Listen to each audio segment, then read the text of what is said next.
Tawuran kembali terjadi di Jalan Cipinang Muara, Jatinegara, Jakarta Timur.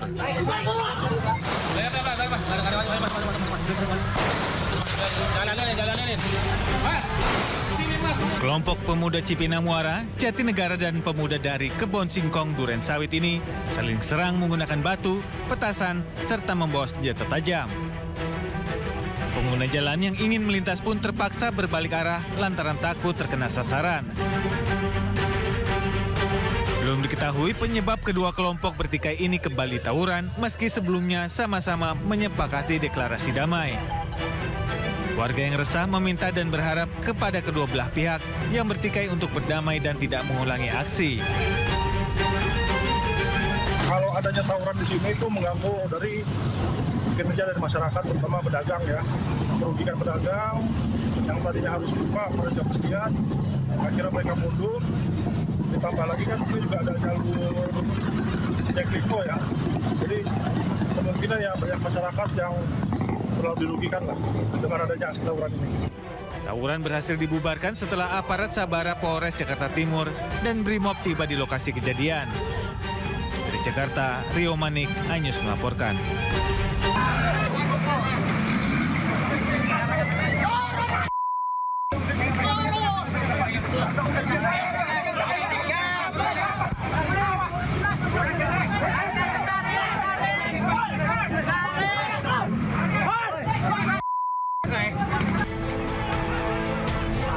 Pembongkaran bangunan liar di Kecamatan Ciruas, Serang, Banten ricuh. Pemilik bangunan menolak bangunannya dihancurkan karena mengaku memiliki surat lengkap atas lahan yang ditempatinya.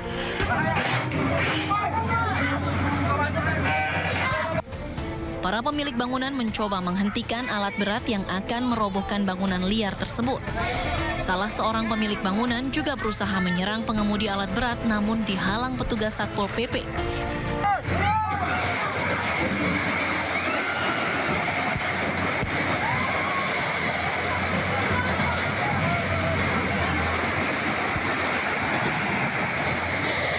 Rencana mau dibongkar dua kali nih eksekusi begini. Saya tanya pertama surat eksekusinya nggak ada. Terus perintah dari pengadilan nggak ada. Saya nggak mau melapor dan tidak mau dilaporkan. Saya kalau dilaporkan siap. Kalau mau melaporkan ya punya saya melaporkan kok. Ya saya bertahan. Ada suratnya SPPT-nya, AJDJ-nya ada. Sementara itu, pihak Balai Besar Wilayah Sungai Cidanau Ciujung Cidurian mengaku bangunan tersebut dirobohkan lantaran berdiri di lahan milik negara sejak tahun 2001. Lama Pak, ini sudah 2001. Oh, melanggar Pak ya? Ya, melanggar di sepadan. Oh, melanggar di sepadan jalan ya? Enggak, kami kasih. Oh, ini akhirnya dibongkar juga Pak ya? Ya, meskipun ada penolakan Pak ya? Ya, betul. Tadi sempat ada keributan Pak, sempat ya Pak? Ya, bukan kebutuhan kecil ya istilahnya ya. Wajar mungkin ingin mempertahankan. Tapi sebenarnya itu milik negara itu. Agar kericuhan tidak bertambah parah, petugas TNI Polri diterjunkan untuk mengawal pembongkaran tersebut. Meskipun sempat mendapat perlawanan, penertiban bangunan liar tetap dilakukan hingga selesai. Dari Serang, Banten, Mahesa Apriandi, iNews melaporkan. Ya, kita awali Sindo Today hari ini, pemirsa. Gedung Sekretariat DPRD Pekalongan, Jawa Tengah terbakar. Penyebab kebakaran hingga kini masih diselidiki.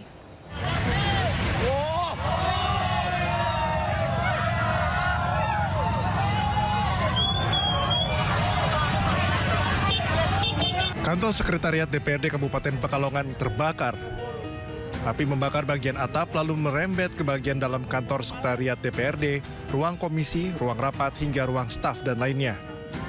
Dugaan sementara kebakaran akibat korsleting listrik di bagian atap gedung. Terbakarnya gedung sekretariat membuat aktivitas dewan terhambat. Saat kebakaran tak ada kegiatan dan hanya ada penjaga. Petugas gabungan dari Damkar, dari TNI, dari Polri, dari TNI juga, baru malam ini coba melakukan terkait dengan kejadian kebakaran ini sebagai terjadi. Tentu kegiatan DPR tidak boleh berhenti. Dan nanti akan kami koordinasikan dengan Bupati bagaimana agar berjalan cepat agar aktivitas masih bisa berjalan, bisa melayani rakyat. Fokus pemadaman api dan pendinginan masih dilakukan. Selanjutnya menunggu dilakukan penyelidikan penyebab kebakaran oleh pihak kepolisian. Dari Pekalongan, Jawa Tengah, Suryono Soekarno, iNews melaporkan.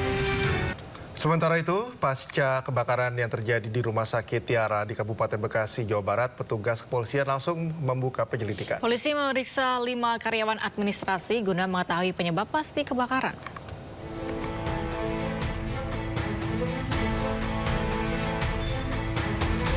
Pasca terjadinya kebakaran di salah satu ruangan di Rumah Sakit Tiara Bekasi, Kecamatan Babelan, Kabupaten Bekasi, Jawa Barat, petugas kepolisian sektor Babelan masih terus melakukan penyelidikan terhadap penyebab pasti terjadinya kebakaran. Hingga Sabtu malam, petugas kepolisian sedikitnya sudah memeriksa 5 orang saksi. Para saksi yang diperiksa merupakan petugas atau pegawai rumah sakit yang bekerja di bagian administrasi rumah sakit tersebut. Tim penyidik juga masih menunggu hasil dari Pusat Laboratorium Forensik Mabes Polri. Masalah penyelidikan kan bisa belakangan, jadi kami baru sebatas koordinasi dan tentu saja kami koordinasi dengan manajemen Rumah Sakit Tiara, Pak Rudi ini selaku humasnya, dan memeriksa karyawan yang biasa ada di ruang staf administrasi. Ada berapa orang karyawan, Pak? Yang sampai saat ini baru sekitar 5 orang. Sebelumnya, ratusan pasien dan tenaga kesehatan Rumah Sakit Tiara Bekasi, Jalan Raya Babelan, Kabupaten Bekasi panik usai kepulan asap memenuhi ruangan rumah sakit. Para nakes pun berjibaku mengevakuasi para pasien beserta alat kesehatan pada Sabtu siang. Kepulan asap hitam muncul akibat kebakaran dari sebuah ruang arsip rumah sakit tersebut. Sejumlah pasien masih terbaring di tempat tidur saat dievakuasi keluar dari rumah sakit oleh perawat dan security. Di bawah, itu rasanya asapnya tuh ya. Begitu termasuk pemain Jakarta, termasuk pemainnya ya setengah jam agak kali. Ya itu asap kok. berarti asap ya, Pak? Asap. Ada apinya nggak, Pak? Kalau apinya ada asap. Bapak posisi di lantai berapa, Pak? Lantai 4. Tadi terjadi itu kurang lebih pukul 13.00. Kemudian yang kedua, sumber api itu dari ruang admin. Ya, alhamdulillah dalam waktu setengah jam mobil pemadam kebakaran 2 sudah hadir dan alhamdulillah api sudah langsung dipadamkan. Pihak rumah sakit memastikan tidak ada korban jiwa maupun luka-luka akibat kebakaran. Sementara akibat insiden ini sebanyak 3 pasien bayi harus dirujuk ke rumah sakit terdekat. Dari Kabupaten Bekasi, Jawa Barat, Ahmad Jauhari Lutfi, iNews melaporkan. Kita ke informasi selanjutnya, pemirsa. Akhir tahun ini kita masih dibayangi bencana. Ya, Gunung Lewotobi laki-laki di Flores, NTT kembali meletus. Warga diminta selalu waspada.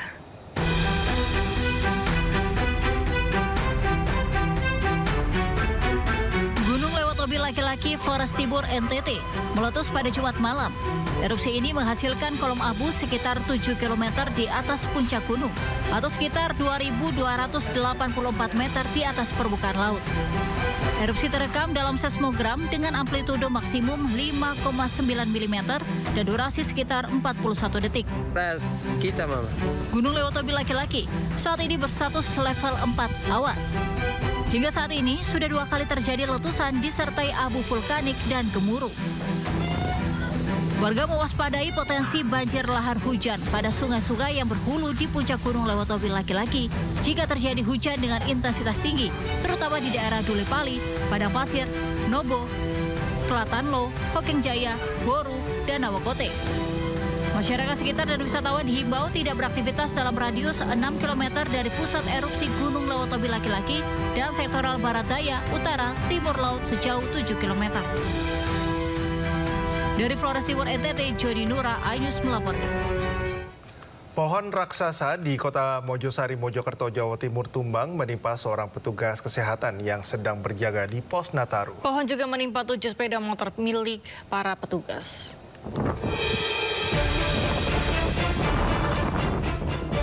Angin puting beliung di kawasan Kecamatan Mojosari, Kabupaten Mojokerto, Jawa Timur menyebabkan pohon beringin raksasa tumbang di Taman Kota Mojosari, tepat di belakang pos Natal dan Tahun Baru Polres Mojokerto. Pohon beringin menimpa 7 sepeda motor milik petugas TNI, polisi, dan Dishub. Selain itu, seorang petugas tenaga kesehatan juga tertimpa dan segera dibawa ke rumah sakit setempat.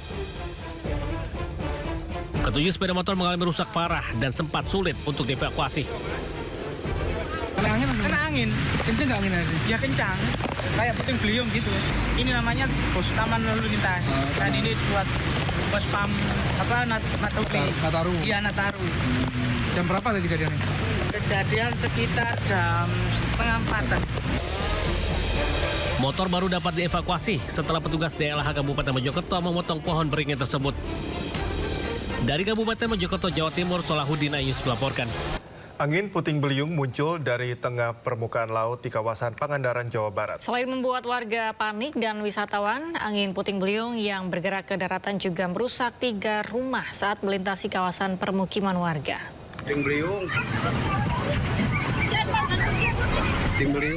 Wisatawan dan warga kampung turis Pamunggaran, Pangandaran, Jawa Barat dikagetkan dengan kemunculan angin puyuh atau angin puting beliung dari tengah laut.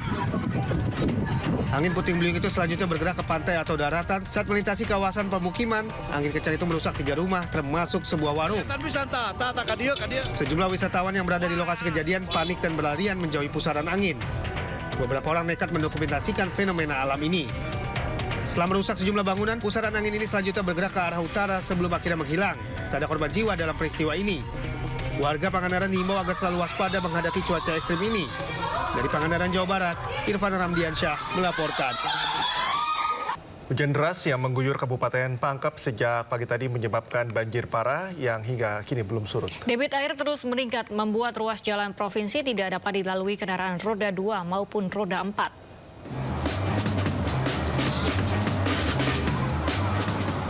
Banjir merendam permukiman warga dan ruas jalan kelurahan serta desa juga ruas jalan provinsi di Kabupaten Pangkep, Sulawesi Selatan. Debit air mengalami peningkatan sejak pagi, menyebabkan akses jalan provinsi macet hingga lumpuh total. Sedikitnya 6.000 keluarga dan sekitar 10.000 jiwa di Kelurahan Mapasaile terdampak banjir hingga harus dievakuasi. Banjir pun menyebabkan aktivitas warga terganggu, khususnya para pemilik warung. Banjir menyebabkan kemacetan hingga 2 km hingga dilakukan penutupan dan rekayasa lalu lintas. Kalau kondisi Mapasaile hampir 100% terendam. Tidak ada lagi yang ini. Paling yang sekitar jalan ke timur barat sudah full. Jalan nangka sisa sedikit. Hampir 100%. Laksanakan rekayasa jalur alternatif. Seperti dari arah Makassar ke arah Parepare, kita masukkan di pertigaan Wisten, Yenasatene, dan keluar di lampu merah Bungoro. Beberapa kendaraan yang nekat melintasi banjir pun mengalami mogok. Beberapa warga juga nampak mengamankan motornya menggunakan rakit gabus. Dari Kabupaten Pangkep, Sulawesi Selatan, Udin Syahrudin, Ayus melaporkan. Tim SAR dan BPBD Kota Makassar terus melakukan evakuasi terhadap korban banjir termasuk bayi usia 1 bulan yang tengah sakit.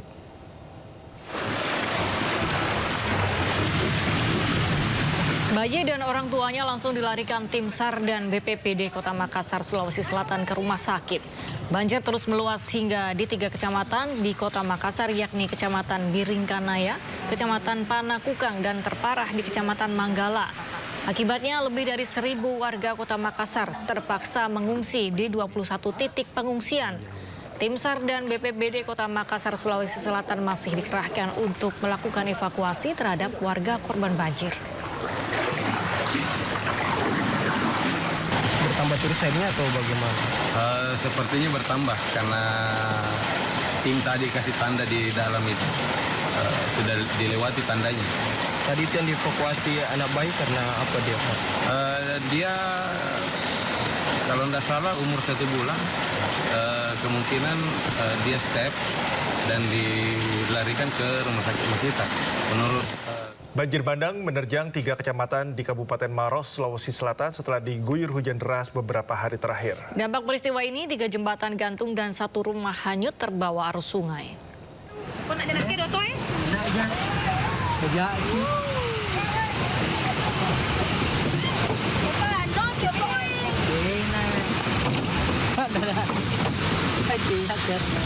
Banjir bandang menerjang pemukiman penduduk di Desa Patiro Deceng, Kabupaten Maros, Sulawesi Selatan. Banjir bandang terjadi akibat intensitas hujan yang tinggi sejak beberapa hari terakhir. Dalam video amatir ini terlihat kepanikan warga yang berusaha menyelamatkan diri.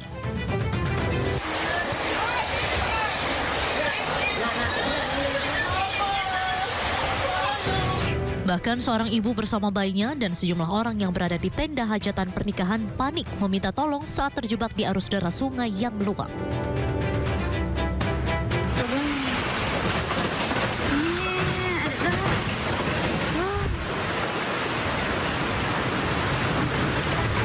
Selain itu, satu rumah warga juga terbawa arus banjir.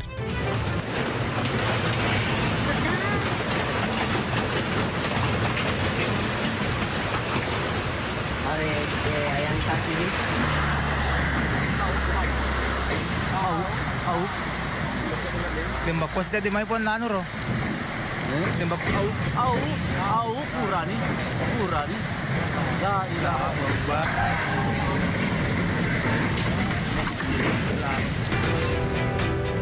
Banjir bandang juga membuat 3 jembatan di Sungai Walanae putus.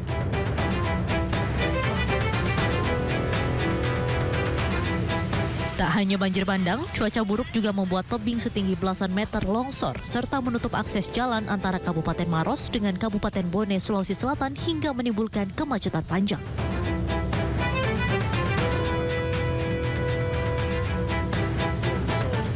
Untuk saat ini sudah ada 8 kecamatan yang terdampak banjir. Meskipun memang yang terparah saat ini laporannya adalah daerah pegunungan, Camba, Cemranda dan Malawah. Oh, katanya daerah sana sempat banjir bandang juga banjir bandang. Jadi sudah ada 3 jembatan gantung yang hanya pada ini sehingga memutus akses hubungan warga dari wilayah tersebut ke wilayah lainnya. Masih di Sulawesi Selatan, musibah banjir juga terjadi di Makassar akibat tingginya intensitas hujan. Puluhan rumah warga di Jalan Ujung Bori, Blok 8 Antang, Kecamatan Manggala terendam banjir setinggi lebih dari 1 meter. Bahkan, hampir seluruh rumah warga hanya menyisakan bagian atap. Sebagian warga memilih bertahan di lantai 2 rumahnya, sementara sebagian lainnya memilih mengungsi ke posko pengungsian. Dari Kabupaten Maros dan Makassar, Sulawesi Selatan, Wahyu Ruslan, Yuliusvin, iNews melaporkan. Sebanyak 18 oknum anggota polisi ditangkap oleh Divisi Propam Polri terkait dugaan pemerasan terhadap warga negara Malaysia saat menghadiri konser Jakarta Warehouse Project atau DWP di J-Expo Kemayoran, Jakarta Pusat.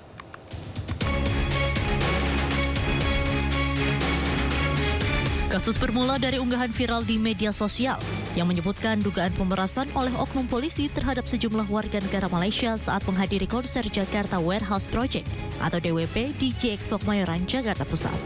Diketahui korban mengaku dipaksa tes urin. Mereka juga diminta untuk menunjukkan paspor dan membayar sejumlah uang meskipun hasil tes narkoba negatif. Bahkan total kerugian akibat pemerasan mencapai 9 juta ringgit Malaysia atau setara 32 miliar rupiah. Kepala Biro Penerangan Masyarakat Divisi Humas Polri, Brigjen Pol Truno Yudo Wisno Andiko mengatakan 18 oknum anggota polisi yang diduga melakukan pemerasan tersebut telah ditangkap oleh Divisi Propam Polri. Ia menyebut saat ini Div Propam Polri tengah melakukan proses investigasi terhadap para terduga oknum tersebut. Polri pun tidak akan mentolerir pelanggaran apapun yang dilakukan oleh anggotanya dan memastikan bahwa mereka yang terbukti bersalah akan diberi sanksi tegas sesuai hukum yang berlaku. Bahwasannya informasi tersebut dengan mengamankan terduga oknum yang bertugas pada saat itu. Jumlah terduga oknum personil yang diamankan sebanyak 18 personil, terdiri dari personil Polda Metro Jaya, Polres Metro Jakarta Pusat, dan Polsek Metro Kemayoran. Adapun personil yang diamankan oleh Divisi Propam Polri untuk selanjutnya akan dilakukan pemeriksaan lebih lanjut. Polri tidak akan mentolerir terhadap pelanggaran yang dilakukan oleh setiap anggota Polri sebagai bentuk komitmen Polri dalam menegakkan hukum dalam rangka meningkatkan perlindungan, pengayoman, dan pelayanan terhadap masyarakat. Menanggapi insiden ini, pihak penyelenggara DWP Ismaya Live mengeluarkan pernyataan resmi melalui akun Instagram mereka. Dalam pernyataan tersebut, DWP menyesalkan kejadian yang dialami sejumlah pengunjung dan menegaskan bahwa pihaknya berkomitmen untuk mendukung penyelidikan kasus ini. Anda kembali menyaksikan Sido Today, pemirsa. Sebuah kapal kargo yang berlayar dari Makassar menuju Kupang tenggelam di perairan Teluk Kupang. Sebelumnya kapal kargo tersebut diduga bertabrakan dengan kapal tanker maritim Khatulistiwa saat mendekati pelabuhan Tenau. Apa PT Pelabuhan? PT Kemas ini. Oh, PT Kemas. PT Kemas, asas ujung masih di luar. Sudah kelihatan. Sebuah kapal bermuatan sejumlah kontainer tenggelam di perairan Teluk Kupang, Nusa Tenggara Timur. Dalam beberapa video yang beredar di media sosial memperlihatkan banyak kontainer jatuh berhamburan di atas laut. PT Kemas, asas ujung masih di luar. Sudah kelihatan. Sementara tim Basarnas Kupang sedang melakukan upaya evakuasi terhadap awak kapal. Anggota Basarnas Kupang menyebutkan kapal Kuala Mas ini mengalami kecelakaan di dekat dermaga Tenau. Untuk tenggelamnya kapal sendiri itu sekitar jam 08.30. Dan kronologi resmi kita masih menunggu berita acara dari Polair. Diduga kapal Kuala Mas bertabrakan dengan kapal tanker maritim Khatulistiwa yang menyebabkan kapal miring ke kanan dan mengalami kebocoran. Kapten kapal mencoba mengarahkan kapal ke lokasi dangkal, namun upaya tersebut tidak berhasil dan kapal akhirnya tenggelam. Dari Kupang, Nusa Tenggara Timur, Eman Suni, iNews melaporkan. Ya pemirsa, bagi Anda yang akan menuju dan dari Sumatera melalui Pelabuhan Merak, Banten, kami akan memperbaharui informasi dari kawasan Merak dan sudah ada Bribda Eklesia dari NTMC Polri yang kini berada di kawasan Merak, Banten. Bribda Eklesia, bagaimana pantauan arus lalu lintas dari tempat Anda melapor?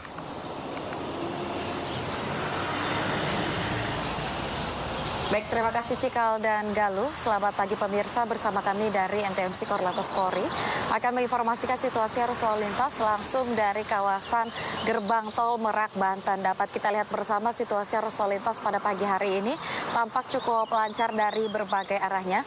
Peningkatan volume arus kendaraan di kawasan ini hanya terjadi pada waktu malam hari saja. Selepasnya kendaraan bervolume normal pada pagi maupun siang hari. Dapat kita lihat bersama sudah adanya petugas kami yang akan membantu kelancaran arus lalu lintas di kawasan Merak, Banten saat ini. Dan untuk situasi arus lalu lintas sendiri dari arah Gerbang Tol Merak yang akan menuju ke arah Pelabuhan Merak tampak cukup ramai namun masih terbilang kondusif, lancar. Memang adanya peningkatan volume kendaraan di angkutan barang ataupun sumbu 2 ke atas. Untuk itu kami menghimbau kepada seluruh pengendara pengguna jalur tol, pastikan e-tol Anda dalam keadaan cukup dan juga bahan bakar Anda terisi dengan full agar tidak terjadi antrian kendaraan jelang gerbang tol maupun di rest area. Dan selanjutnya dari arah Cilegon yang akan menuju ke arah Merak juga dalam keadaan ramai namun tetap kondusif, lancar, dan dikarenakan sudah memasuki libur sekolah dan juga perkantoran, destinasi wisata diprediksi akan mengalami lonjakan dari kedatangan masyarakat lokal maupun wisatawan pemudik. Untuk itu kami menghimbau untuk tetap mematuhi rambu lalu lintas serta menjaga jarak aman kendaraan Anda. Dan juga mengingat adanya pertigaan di kawasan ini yang akan menuju ke jalur arteri dan juga jalur tol, kami menghimbau kepada seluruh pengendara untuk tetap berhati-hati dan selalu menjaga jarak aman kendaraan Anda dengan kendaraan lainnya. Dan berdasarkan data YRSMS Korlantas Polri, angka kecelakaan lalu lintas di seluruh Indonesia per 1x24 jam terjadi 54 kasus laka lantas yang mengakibatkan 10 orang meninggal dunia, 11 orang luka berat dan 59 orang luka ringan. Dan dari kasus laka lantas tersebut 68% didominasi oleh kendaraan roda 2. Untuk itu kami menghimbau kepada seluruh pengendara untuk tetap meningkatkan konsentrasi Anda pada saat sedang berkendara dan tidak lupa untuk meninggalkan rumah Anda dalam keadaan nyaman agar perjalanan Anda nyaman dan aman sampai tujuan. Dan bagi Anda pemirsa yang ingin mendapatkan informasi situasi arus lalu lintas selengkapnya dapat menghubungi call center kami di 15669 atau melalui SMS Center di 9119. Selamat beraktivitas, hati-hati di jalan, dan salam presisi. Demikian Bribda Eklesia melaporkan, kembali kepada Cikal dan juga Galuh. Silakan. Terima kasih Bribda Eklesia melaporkan dari kawasan Merak, Banten. Selamat bertugas kembali dan salam presisi. Pemirsa, stasiun Pasar Senen Jakarta Pusat pagi ini mulai ramai penumpang. Ya, diperkirakan lebih dari 400.000 tiket terjual untuk perjalanan kereta api jarak jauh dalam periode Nataru 2024.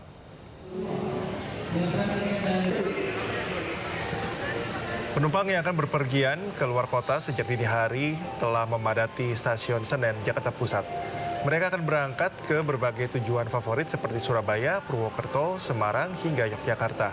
PT KAI Daob 1 Jakarta memberangkatkan 79 kereta termasuk KA tambahan perharinya dengan 1.415 destinasi tujuan yang berangkat dari stasiun Gambir dan stasiun Pasar Senen.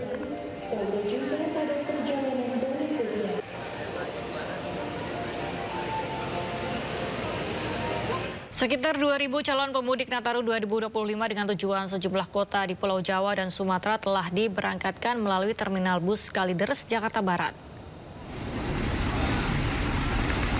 Jumlah calon pemudik yang akan pulang ke kampung halaman melalui terminal bus Kalideres terus meningkat sejak Sabtu sore hingga malam.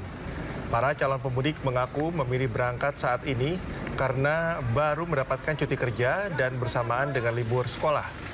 Pihak Satpel Terminal Kalideres menyiapkan sekitar 528 armada bus angkutan Nataru. Guna memberi rasa aman dan nyaman, Dishub bersama TNI Polri bersenjata lengkap menggelar patroli di sekitar terminal. Ini diperkirakan hari ini bisa mencapai 2.000 orang ya untuk berangkat khususnya ke tujuan Jawa Tengah, Padang, Palembang, maupun Lampung. Yang mana pada hari biasa itu penumpang hanya sebanyak 500 sampai 700 orang. Hari ini diperkirakan sampai dengan 2.000 orang. Memasuki libur panjang Natal dan Tahun Baru, gerbang tol Cikampek Utama pagi ini masih ramai lancar.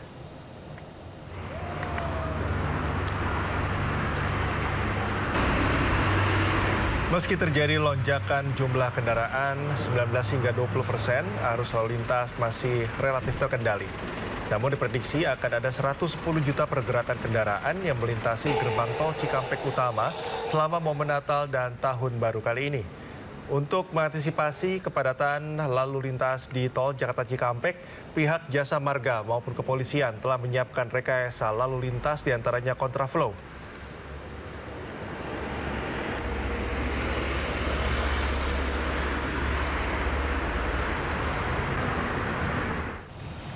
Dan pemirsa, bagaimana kondisi lalu lintas di Cikampek jelang Natal dan Tahun Baru? Sudah ada rekan kami Irfan Hardiansyah di sana. Ya, Irfan, bagaimana kondisi lalu lintas di Cikampek hari ini? Apakah sudah nampak kepadatan di sana? Ya baik, selamat pagi Cikal, Galuh dan juga pemirsa. Memang betul, memasuki libur panjang Natal dan Tahun Baru 2025. Di tempat kami melaporkan saat ini, yakni di gerbang tol Cikampek Utama atau Cikatama, ini terpantau masih ramai lancar. Dan meski belum terlihat kepadatan di tol Cikampek ini, pihak Jasa Marga sudah memberlakukan sistem kontraflow yang diberlakukan di tol Jakarta Cikampek dari kilometer 47 hingga kilometer 65 yang sudah dimulai diterapkan sejak pukul 6 pagi hingga 8 malam nanti guna mengantisipasi kepadatan yang akan terjadi pada sore hari nanti.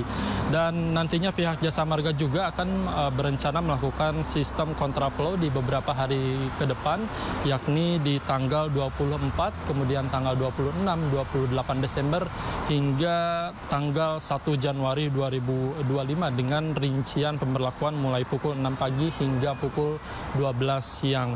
Dan selain itu Jasa Marga juga ini di momen libur Natal dan Tahun Baru ini, pihak Jasa Marga memberikan diskon tarif tol sebesar 10% bagi semua golongan kendaraan yang melintas di tol Jakarta Cikampek ini.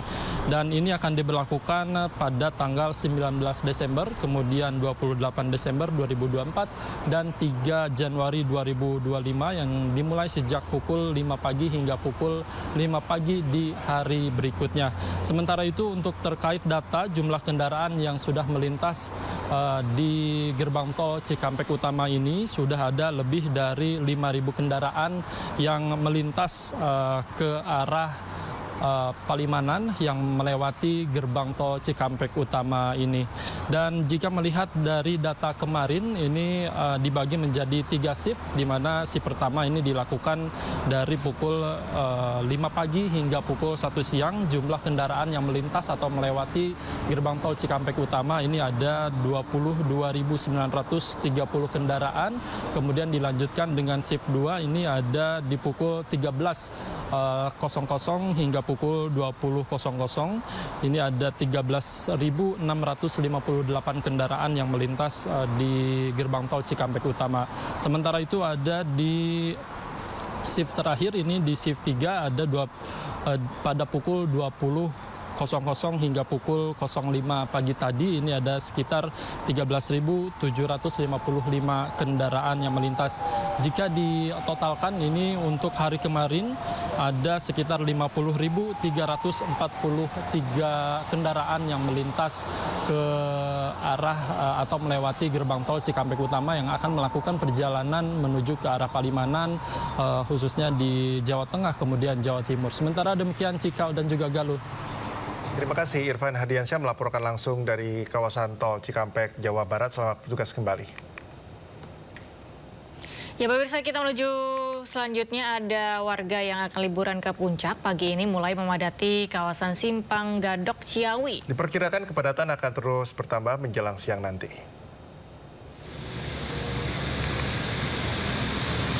Hingga pagi ini, volume kendaraan di Simpang Gadok Ciawi terus meningkat. Sejak semalam tercatat 12.000 kendaraan melaju ke arah Jalan Raya Puncak. Sementara kendaraan yang turun dari puncak tercatat 25.000 kendaraan.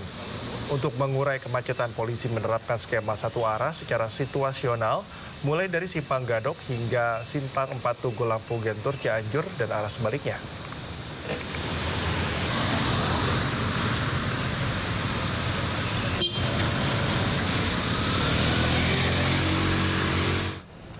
Pemirsa, bagaimana kondisi lalu lintas di Puncak Bogor jelang Natal dan Tahun Baru? Sudah rekan kami Hamzah Hasibuan di sana. Ya Hamzah, bagaimana kondisi lalu lintas di Puncak Bogor hari ini? Apakah sudah nampak kepadatan di jalur puncak? Ya, selamat pagi Cikal, Galuh dan juga pemirsa. Saat ini kondisi lalu lintas di Simpang Gadok, Jalan Raya Puncak masih terlihat ramai lancar, belum terlihat adanya kepadatan dan tingginya volume kendaraan yang ada di Simpang Gadok kali ini. Untuk mengantisipasi lonjakan jumlah kendaraan yang ada, pihak kepolisian juga sudah memberlakukan skema ganjil genap yang dimulai sejak sekitar pukul 6.15 pagi tadi. Skema ganjil genap ini dilakukan secara situasional karena mengingat jika jumlah kendaraan terus meningkat, skema ganjil genap ini akan diteruskan. Namun tadi juga polisi menyebut jika kendaraan tidak terlalu tinggi jumlahnya, skema ganjil genap ini akan dihilangkan dan akan dinormalkan kembali. Memasuki momen libur Natal 2024 dan Tahun Baru 2025 ini tentunya jumlah kendaraan yang menuju puncak ini terus meningkat. Dapat kami informasikan juga sejak Sabtu siang kemarin sebanyak 42.000 lebih kendaraan melintas di jalur Puncak Bogor. Jumlah ini merupakan akumulasi dari kendaraan yang naik ke puncak maupun ke arah sebaliknya. Tentunya jumlah kendaraan yang terjadi di Sabtu kemarin ini bisa menjadi acuan karena hari Minggu ini merupakan hari yang masih weekend dan masuk juga ke momen libur Natal dan Tahun Baru. Pihak kepolisian juga sudah menyiapkan beberapa skema untuk mengurai kepadatan dan kemacetan yang ada di jalur puncak kali ini. Skema satu arah atau one way juga nanti akan diberlakukan secara situasional dan skema ganjil genap juga rencananya akan dilakukan mulai dari Jumat kemarin 20 Desember 2024 hingga Minggu 22 Desember 2024 yang rencananya akan digelar pukul 14.00 hingga 12 malam nanti. Namun kembali lagi skema ganjil genap dan one way ini dilakukan secara situasional, mempertimbangkan dengan jumlah maupun volume kendaraan yang melewati jalur puncak. Kemudian kita juga dapat informasikan bahwa terdapat 4 lokasi yang menjadi titik rawan kemacetan, yaitu persimpangan Pasir Muncang, Simpang Megamendung, Simpang Lokawiratama, dan Pasar Cisarua. Sementara itu, Cikal Galuh. Ya Hamzah, kira-kira pada pukul berapa terjadi kepadatan yang tinggi sehingga waktu-waktu tersebut harus dihindari oleh para pengguna jalan?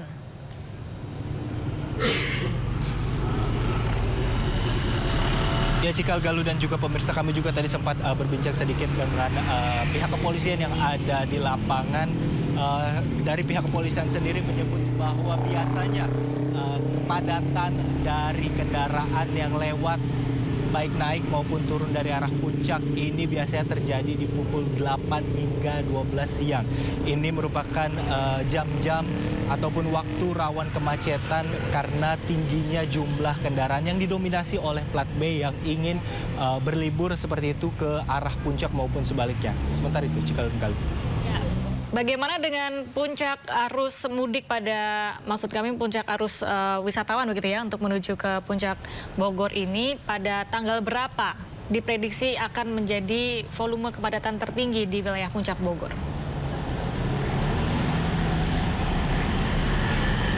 Ya, Cikal, Galuh, dan juga pemirsa, hingga saat ini kami juga masih menunggu informasi resmi dari pihak kepolisian terkait berapa jumlah dari kendaraan yang melewati jalur ataupun jalan raya puncak ini. Mengingat sebentar lagi akan menjadi puncak dari momen liburan Natal dan Tahun Baru, yaitu di tanggal 23 hingga tanggal 25 Desember 2024 nanti.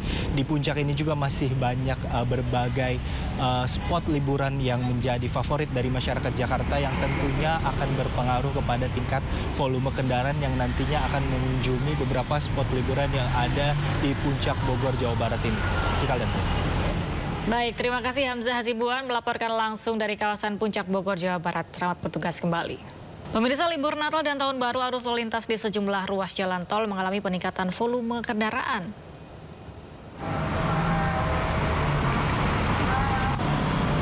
Salah satu titik kepadatan terjadi di ruas tol Purbalenyi yang mengarah ke gerbang tol Cileunyi. Dari pantauan, kepadatan terjadi sejak sore hingga malam hari. Kendaraan pribadi dan kendaraan besar mendominasi arus lalu lintas hingga mengakibatkan antrean panjang menuju gerbang tol Cileunyi. Petugas kepolisian bekerja keras mengatur lalu lintas guna mengurai kemacetan. Untuk mengatasi kepadatan ini, pengendara diarahkan ke gardu tol tambahan yang telah disiapkan di area sekitar gerbang tol Cileunyi. Diperkirakan kepadatan akan terus berlanjut hingga Minggu seiring mulainya libur Natal 2024.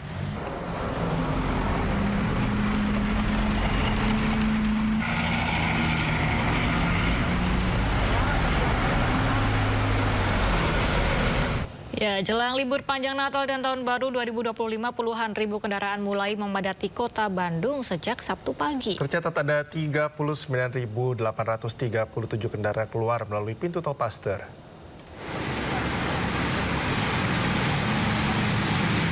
Hingga Sabtu malam, kendaraan wisatawan terus memadati Bandung melalui pintu tol Paster. Dari data Jasa Marga, sejak Sabtu pagi hingga malam hari sudah ada 39.837 kendaraan masuk ke kota Bandung melalui pintu tol Paster atau lebih tinggi 42,83% dibanding dengan hari normal.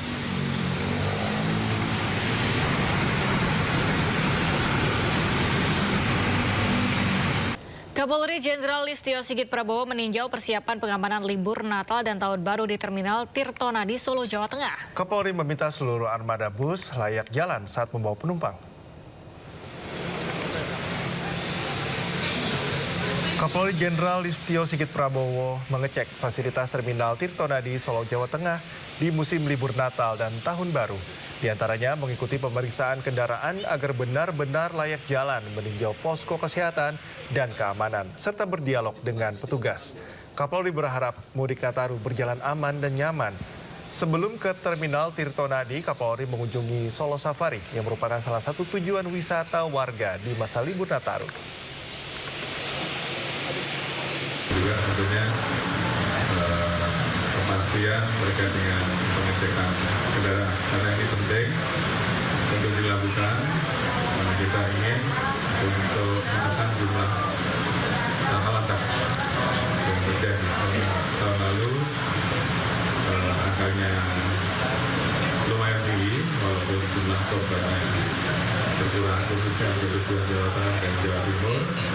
Maka saya mengharapkan setiap kegiatan khususnya yang akan meninggalkan Jawa Tengah ataupun Tirtonadi, seluruh pengemudinya sudah menjalani pengecekan. Sejumlah stasiun, bandara, dan pelabuhan di berbagai daerah dipadati pemudik yang pulang ke kampung halaman di masa libur Natal dan Tahun Baru. Jumlah penumpang meningkat sejak Jumat kemarin seiring dimulainya masa libur sekolah.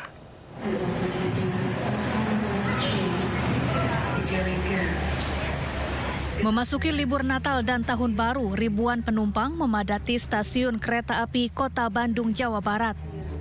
Mayoritas penumpang hendak berangkat ke sejumlah daerah di Jawa Tengah dan Jawa Timur. Dalam satu hari, 8.000 penumpang diberangkatkan dari stasiun Bandung. Sebagian penumpang mengaku memilih berangkat hari ini untuk menghindari kepadatan dan agar bisa lebih lama di kampung halaman. Pak, kenapa sih memilih hari ini, Pak? Kebetulan supaya intinya supaya lebih lama aja liburannya. Nah, kenapa sih Pak memilih transportasi kereta api, Pak? Lebih nyaman ya daripada yang lain, mungkin itu pilihannya. Para pemudik juga memadati Bandara Internasional Juanda, Sidoarjo, Jawa Timur. Peningkatan jumlah penumpang terjadi sejak Jumat kemarin seiring dimulainya masa libur sekolah. Sementara puncak arus mudik libur Natal di Bandara Juanda diperkirakan terjadi hari ini, di mana sepanjang hari ini ada sekitar 53.000 penumpang berangkat ke sejumlah destinasi tujuan melalui Bandara Juanda.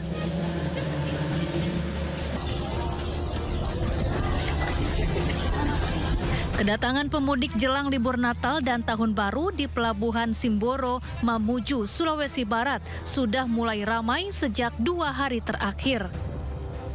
Rata-rata pemudik yang baru saja tiba ini merupakan warga Sulawesi yang selama ini bekerja di Pulau Kalimantan dan Jawa. Mereka memanfaatkan libur akhir tahun untuk pulang ke kampung halaman dan berkumpul bersama keluarga. Untuk memberi rasa aman kepada pemudik, petugas keamanan diterjunkan di Pelabuhan Simboro. Tim Liputan iNews melaporkan. Pemirsa, tambang pasir di Desa Budong-Budong, Kabupaten Mamuju Tengah, Sulawesi Barat menuai protes warga. Penolakan berujung bentrok antar dua kelompok warga.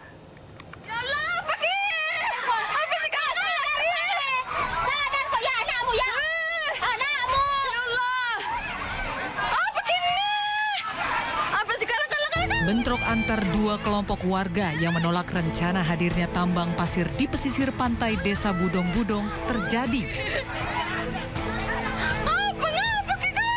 Bentrok ini dipicu karena berbeda pandangan antara rencana hadirnya tambang di wilayah tersebut. Aparat kepolisian yang tiba di lokasi bentrok berhasil meredam kedua kelompok warga tersebut. Tidak ada korban jiwa dalam kejadian ini. Sementara usai kejadian, perangkat desa setempat bersama pihak kepolisian berhasil melakukan mediasi antar kedua kelompok warga. Selaku kepala desa dan DPR dan dinas terkait mendiskusikan persoalan wilayah desa tersebut dan persoalan penolakan. Tetapi ada salah satu masyarakat yang mengangkat bicara yang kemungkinan besar itu adalah masyarakat yang pro dengan tambang, sehingga ada insiden miskomunikasi, insiden yang terjadi di lokasi tersebut. Pemerintah Desa Budong-Budong mengimbau warga untuk tidak melakukan tindakan kriminal atas polemik tambang tersebut. Dari Mamuju Tengah, Sulawesi Barat, Abdul Wahid, iNews melaporkan. Pasangan calon Bupati dan Wakil Bupati Jayawijaya John Richard Banua Martin Yogobi melaporkan dugaan kecurangan pada pelaksanaan pemilihan kepala daerah 27 November 2024 lalu. Ya, diwakili tim kuasa hukumnya, paslon nomor urut 4 ini menyerahkan berkas gugatan ke Mahkamah Konstitusi di Jakarta. Tim pemenangan paslon Bupati dan Wakil Bupati nomor urut 4 John Richard Banua, Martin Yogobi, resmi menggugat hasil Pilkada Kabupaten Jayawijaya ke Mahkamah Konstitusi Gambir, Jakarta. Langkah hukum diambil pasangan calon yang diusung Partai Perindo ini akibat adanya dugaan kecurangan serta pelanggaran yang terjadi pada tahapan rekapitulasi Pilkada Kabupaten Jayawijaya, Provinsi Papua Pegunungan. Diwakili tim kuasa hukumnya, pasangan John Richard Banua Martin Yogobi menyerahkan sejumlah berkas perbaikan yang nantinya akan digunakan dalam sidang sengketa Pilkada Kabupaten Jayawijaya di MK, serta menekankan akan membongkar kecurangan dengan modus penggabungan suara yang dilakukan secara masif oleh paslon tertentu. Tim pemenangan pasangan John Martin berharap Mahkamah Konstitusi dapat membuat keputusan yang adil dengan melihat objek kecurangan. Yang tadinya kami secara real di lapangan suara rakyat itu kami yang unggul, bahkan mungkin di atas 30% di TPS, tetapi karena terjadi penggabungan suara dari pasangan tertentu kepada pasangan tertentu lainnya saat pelaksanaan di PPD, waktu pleno di PPD bahkan berlanjut ke KPU. Itu yang terjadi, sehingga dasar dari itu kami merasa dirugikan dengan fakta di lapangan, kondisi real dan bukti yang kami tunjukkan serta argumentasi yang kami sampaikan di dalam permohonan kami. Mahkamah Konstitusi dapat membatalkan atau mencabut putusan KPU Kabupaten Jayawijaya terhadap calon bupati terpilih 2024-2029. Pilkada Kabupaten Jayawijaya Provinsi Papua Pegunungan ini diikuti oleh 4 pasangan, yaitu paslon nomor urut 1 Antonius Wetipo dan Dekin Karoba, paslon nomor urut 2 Atenius Murid dan Roni Elopere, nomor urut 3 Esau Wetipo dan Cornelex Gombo, serta paslon nomor urut 4 John Richard Banua dan Martin Yogobi. Dari Jakarta, Rani Sanjaya, iNews melaporkan. Guna menjamin ketersediaan energi bagi masyarakat di seluruh wilayah Indonesia, PT Pertamina Persero membentuk Satgas Natal dan Tahun Baru. Adapun secara nasional, stok BBM, LPG, dan aftur dalam kondisi aman dan seluruh infrastruktur telah disiagakan seperti 7.786 SPBU serta 414 stasiun pengisian bahan bakar umum nelayan. Dalam rangka mendukung lancarnya masa libur Natal dan Tahun Baru, serta menjamin ketersediaan energi bagi masyarakat di seluruh wilayah Indonesia, PT Pertamina Persero membentuk Satgas Nataru yang sudah beroperasi sejak 16 Desember 2024 hingga 9 Januari 2025 mendatang. Vice President Corporate Communication PT Pertamina Persero, Fajar Joko Santoso mengatakan, Satgas Nataru bertugas di seluruh lini operasional mulai dari hulu hingga hilir. Secara nasional, stok BBM, LPG, dan aftur saat ini dalam kondisi aman dan seluruh infrastruktur telah disiagakan seperti 7.786 SPBU, 6.802 Pertashop, serta 414 stasiun pengisian bahan bakar umum nelayan. Tadi sudah didengarkan bersama-sama bahwa seluruh Pertamina Group dari mulai hulu sampai hilir semua berkomitmen dan semua siaga dalam menyiapkan distribusi energi selama Natal dan Tahun Baru. Kemudian dari sektor pendukung, dari penerbangan Pelita, kemudian dari Patra Jasa, dari IHC juga siap mendukung dengan layanannya masing-masing, penerbangan, akomodasi, dan juga sektor medis semuanya siaga untuk melayani masyarakat. Dan yang ketiga, untuk mungkin ini sedikit tambahan informasi bahwa kami juga bersama-sama dengan pemerintah turut berkontribusi dalam menyelenggarakan Natal dan Tahun Baru yang lebih melayani untuk masyarakat. Dari yang pertama, dari segi aftur, kita juga sudah menurunkan harga aftur untuk upaya kontribusi Pertamina dalam menurunkan harga tiket. Kita sudah berlakukan harga aftur khusus selama periode Desember ini di 19 bandara prioritas. Selain itu, Pertamina melalui subholding gas, PT Perusahaan Gas Negara Tbk juga telah mengantisipasi kebutuhan gas dengan telah menyiagakan 33.000 km jaringan pipa, 3 LNG terminal, 16 SPBG, dan Jargas beroperasi dengan aman dan optimal.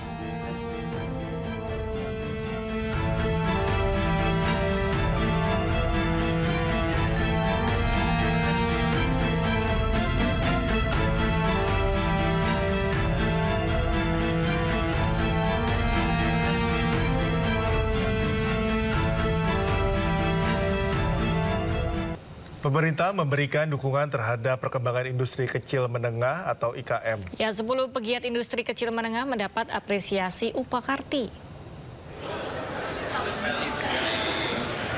Penghargaan Upakarti 2024 diberikan Kemenperin kepada para pegiat industri kecil menengah.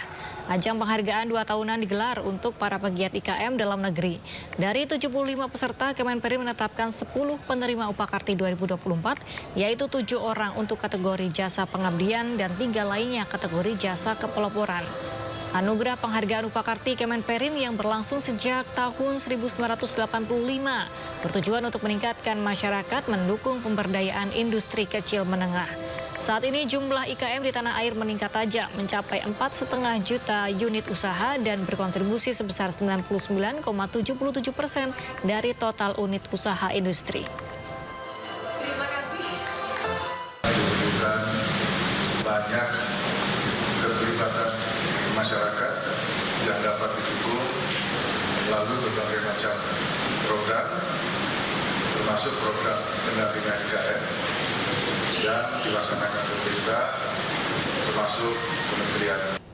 Bank Indonesia memprediksi pertumbuhan kredit pada sisa 2024 tetap berada pada kisaran 10 hingga 12% dan meningkat pada 2025 pada kisaran 11 hingga 13%. Gubernur BI Peri Warjio mengatakan Bank Indonesia terus mendorong peningkatan pertumbuhan kredit termasuk dengan memperkuat strategi KLM mulai Januari 2025.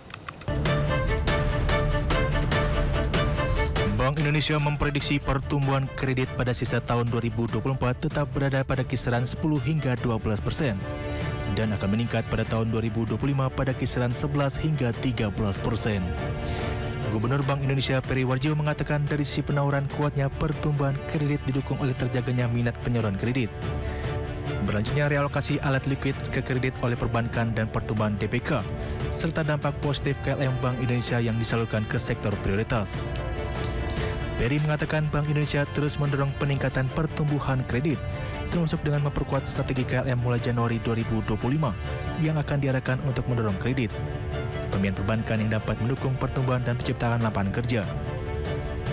Pertumbuhan kredit pada tahun 2024 diperkirakan tetap berada pada kisaran 10-12% dan akan meningkat pada tahun 2025 pada kisaran 11-13%.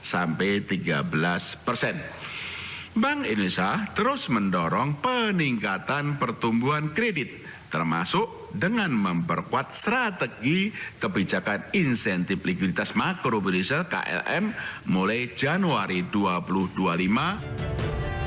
Dari sisi permintaan, pertumbuhan kredit didukung oleh kinerja usaha korporasi yang terjaga, sejalan dengan perkiraan pertumbuhan ekonomi yang tetap baik. Secara sektoral, pertumbuhan kredit pada mayoritas sektor ekonomi terjaga kuat, terutama pada sektor jasa, dunia usaha, perdagangan, dan industri.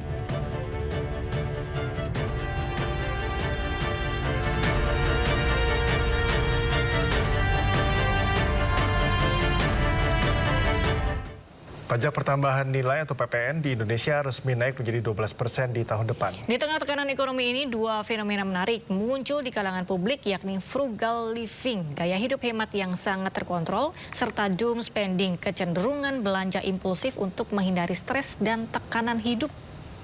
Pajak pertambahan nilai atau PPN di Indonesia resmi naik pada tahun 2025 mendatang. Kebijakan ini dinilai sebagai upaya pemerintah untuk memperkuat pendapatan negara di tengah tantangan ekonomi yang semakin kompleks. Namun, di sisi lain, kenaikan ini tentu akan berdampak pada daya beli masyarakat. Di tengah tekanan ekonomi, dua fenomena menarik muncul di kalangan publik, yakni frugal living yang merupakan gaya hidup hemat yang sangat terkontrol, serta doom spending, kecenderungan belanja impulsif untuk menghindari stres dan tekanan hidup. Frugal living menjadi pilihan bagi mereka yang ingin menjaga kestabilan finansial di tengah tekanan ekonomi. Gaya hidup ini menekankan pengelolaan uang yang cermat, fokus pada kebutuhan utama, dan menekan pengeluaran untuk hal-hal yang dianggap tidak esensial. Di sisi lain, doom spending menjadi pelarian bagi sebagian masyarakat yang merasa tertekan oleh situasi ekonomi dan sosial. Belanja impulsif kerap dilakukan untuk mengurangi stres atau mendapatkan kepuasan sesaat. Namun, kebiasaan ini seringkali membawa konsekuensi pada kestabilan keuangan rumah tangga. Menurut data Badan Pusat Statistik, inflasi tahunan Indonesia mencapai 5% pada tahun 2023. Dan konsumsi rumah tangga yang menyumbang lebih dari 50% pada PDB nasional mulai menunjukkan pola yang berubah. Adapun kenaikan PPN menjadi 12% diharapkan dapat meningkatkan pendapatan negara. Namun di sisi lain dikhawatirkan akan memperlambat daya beli dan mempengaruhi aktivitas ekonomi secara langsung. Fenomena ini mencerminkan kompleksitas tantangan yang dihadapi masyarakat dalam menyeimbangkan kebutuhan finansial dan gaya hidup di tengah kebijakan ekonomi yang terus berkembang. Aku biasanya kalau stres itu belanjanya paling ke makanan atau belanja baju-baju kayak gitu sih, shopping. Aku merasa boros banget sih ya, terus abis itu aku pasti langsung kayak evaluasi pengeluaran aku di bulan itu, terus aku bakal lebih membudgeting di bulan depannya sih biasanya. Fenomena frugal living dan doom spending bukan hanya soal kebiasaan individu, tapi juga berdampak langsung pada perputaran ekonomi. Gaya hidup hemat bisa menekan konsumsi, sementara belanja impulsif bisa mendorong roda ekonomi sesaat, namun seringkali tidak berkelanjutan. Lalu, bagaimana keseimbangan ini mempengaruhi stabilitas ekonomi secara keseluruhan? Spendingnya bagus, konsumsinya bagus, ekonomi itu bergerak, ya ekonomi bergerak dan kondisi stabilitas dan juga makroekonomi itu lebih bagus lah. Apalagi kan kalau kita lihat ekonomi kita kan 56-57%-nya kan disumbangkan oleh konsumsi. MNC Group kembali menggelar MNC Forum ke-77 di iNews Tower, Jakarta Pusat. Pada forum kali ini menghadirkan Menteri Komunikasi dan Digital Republik Indonesia Mutia Hafid yang membahas strategi pemerintah dalam melakukan percepatan transformasi digital untuk mewujudkan Indonesia Emas.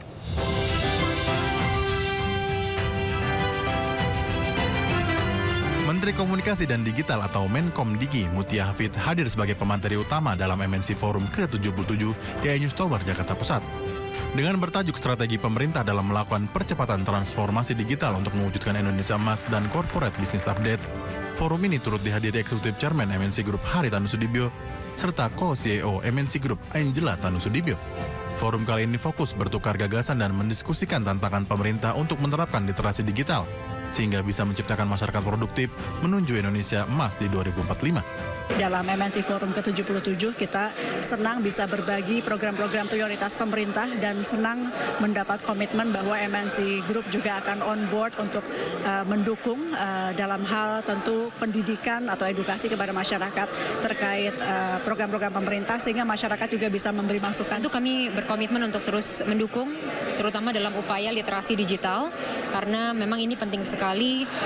Kita tahu banyak hal yang terkait misalnya judi online ya, ini juga menjadi perhatian kita bersama dan MNC Group akan berkomitmen untuk membantu. MNC Forum menjadi agenda rutin yang digelar MNC Group untuk mengupdate kinerja perusahaan serta mendapatkan wawasan terkait isu penting dari berbagai narasumber yang andal dan mumpuni. Dari Jakarta, Esra Ambarita, Fakih Satrio, iNews melaporkan. Kita beralih ke informasi olahraga. Pemirsa, Timnas Indonesia kalah 0-1 dari Filipina dalam penyisihan Piala AFF 2024. Akibat kekalahan ini, pasukan Garuda berada di peringkat 3 grup B dan gagal melaju ke semifinal.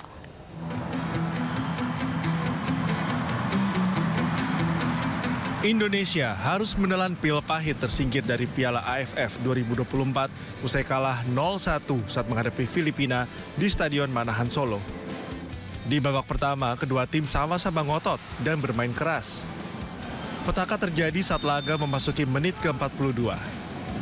Bek timnas, Ferrari, kedapatan menyikut kapten Filipina, Amani Santosa Ginaldo, usai diganggu saat tim lawan hendak melakukan sepak pojok. Wasit pun langsung mengganjar Ferrari dengan kartu merah. Babak pertama berakhir imbang tanpa gol. Usai jeda, timnas bermain ofensif meski kalah jumlah pemain.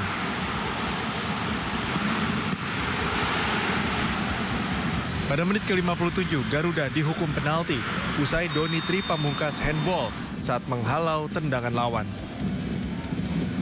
Bjorn Martin Davis Christensen sebagai eksekutor sukses mengecoh kiper Cahya. Filipina unggul 1-0. Indonesia yang bermain dengan 10 orang terus berusaha mencetak gol balasan. Namun hingga peluit tanda berakhir, skor 0-1 untuk kemenangan Filipina tak berubah. Dengan hasil ini, Timnas menempati peringkat 3 Grup B dengan 4 poin di bawah Vietnam dengan 10 poin dan Filipina 6 poin.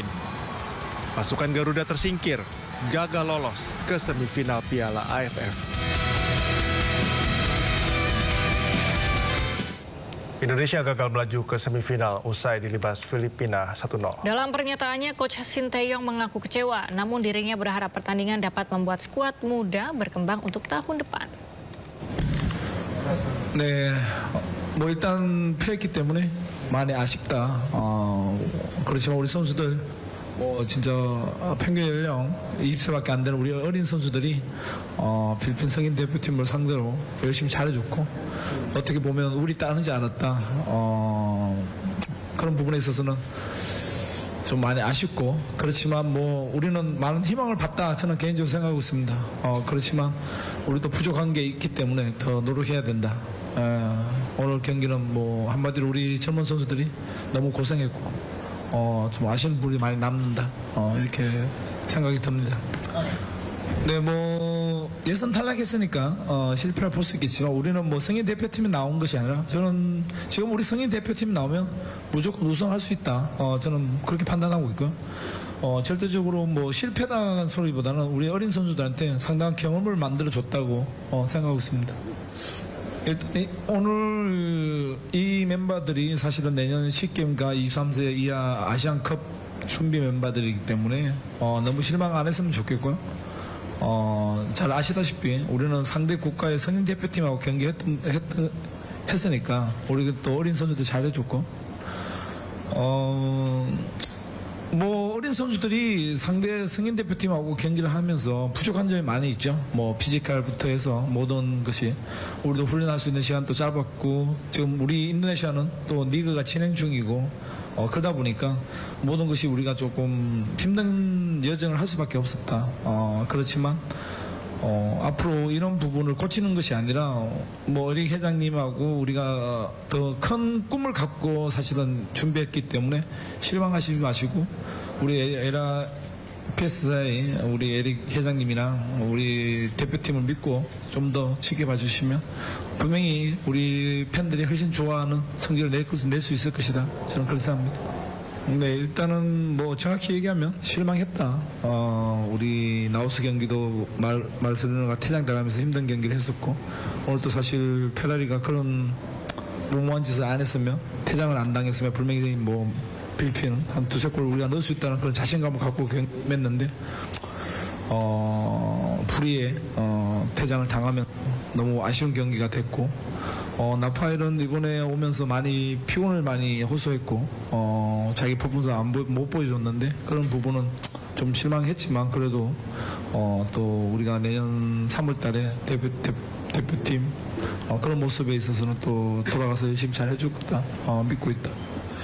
네, 이바르하고 자스팀만 와서도 이번 대회에서는 뭐 더 좋은 성적 분명히 냈을 것이다. 저는 그렇게 확신하고 있고 페라리가 퇴장당하면서 주장 완장은 뭐 큰 의미 없이 바로 옆에 있는 동료한테 줬다고 그렇게 보시면 되겠습니다. Pemirsa, memasuki libur Natal dan Tahun Baru, berbagai wahana seru bisa menjadi referensi liburan Anda. Ya, seperti wahana salju di dalam mall yang memberi pengalaman baru dan mengasyikkan khususnya bagi buah hati Anda.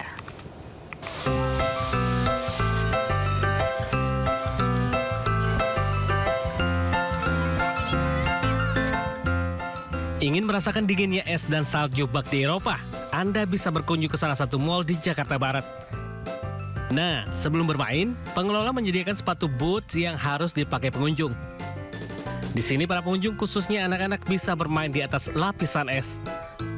Perosotan ban ini menjadi favorit anak-anak. Tersedia 2 ukuran yang bisa dinikmati pengunjung. Wah, seru juga nih meluncur di atas es seperti ini. Di sini juga tersedia beragam cetakan mainan dan ember-emberan yang bisa digunakan anak-anak untuk bermain es. Yang pastinya memberikan pengalaman seru dan berbeda mengisi waktu liburan mereka. Nah pemirsa, ternyata nggak perlu jauh-jauh ke Eropa buat merasakan sensasi salju. Di momen libur Natal dan juga Tahun Baru 2024 dan Tahun Baru 2025, kita bisa merasakan sensasi salju dengan bermain di tempat Snow Ice ini yang berada di Mall Ciputra, Jakarta Barat. Yang paling seru dan ditunggu-tunggu, pengunjung bisa menikmati hujan salju yang keluar setiap 30 menit sekali. Acara seperti Christmas Show, itu gabungan acara dance yang cosplay Christmas yang sekiranya bisa menghibur pengunjung. Kemudian ada snow playground seperti yang dilihat di belakang ini. Itu nanti bisa memberikan hiburan ke pengunjung, terutama keluarga-keluarga yang ingin berlibur pada waktu masa-masa Natal.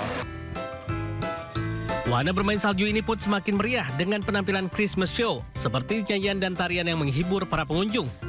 Nah, bagi Anda yang ingin mengajak buah hati Anda berwisata bak di Eropa, Anda bisa menikmati wahana ini hingga 5 Januari 2025 mendatang dengan tiket Rp100.000 per orang.